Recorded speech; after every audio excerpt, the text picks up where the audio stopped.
Hello again, it's Mr. Dixon, your too cool for school counselor, back with another episode of The Counseling Corner. Today, we're going to talk about good and safe use of our hands and bodies.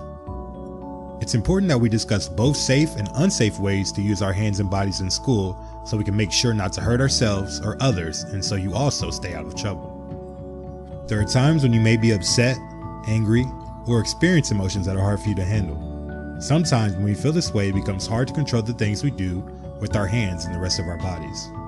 Being angry or upset can lead us to wanting to hit or kick someone else, especially if something they did or said to you is what made you angry. Other examples of unsafe behaviors using our hands and bodies include things such as biting, slapping, pushing, and elbowing. These are all very unsafe behaviors. If we let our feelings lead us to make these bad decisions, we could seriously hurt someone else. Hurting others with our hands and bodies can lead to some severe consequences. Just in case you didn't know, a consequence is something that happens when you make a choice. For example, if you choose to eat your ice cream too fast, the consequence might be a brain freeze. Some consequences of hitting, kicking, or using our bodies to hurt others could be being removed from your class, a phone call being made to your parents, and even having to leave school. Anytime you feel like hitting or using a part of your body to hurt someone else, there's some steps you can take to help you. First, try to walk away from the situation. For example, if this happens while you're outside at recess, maybe try going to the other side of the playground and getting away from that person. Second, take a deep breath while counting down from 10. Let's practice that together. Inhale through your nose. Hold it.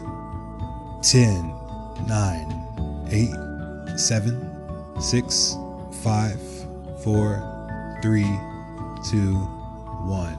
Exhale. If neither of these things work for you, the next step you should take is telling an adult near you that you need a safe place to calm down. A safe place in your school could be in the counselor's office or maybe with your school principal. Trying these things when you feel like you're going to hit someone else can really help you avoid hurting someone and getting in more trouble. Now that we've discussed some of the unsafe things people sometimes do with their hands and bodies, let's look at a few examples of great ways to use our hands and bodies at school and at home. Things such as high-fiving your friend, giving someone a handshake, helping someone up off the ground, picking trash up that you might see on the floor and throwing it away, and walking away from unsafe situations are all great ways we can safely use our hands and bodies at school and at home.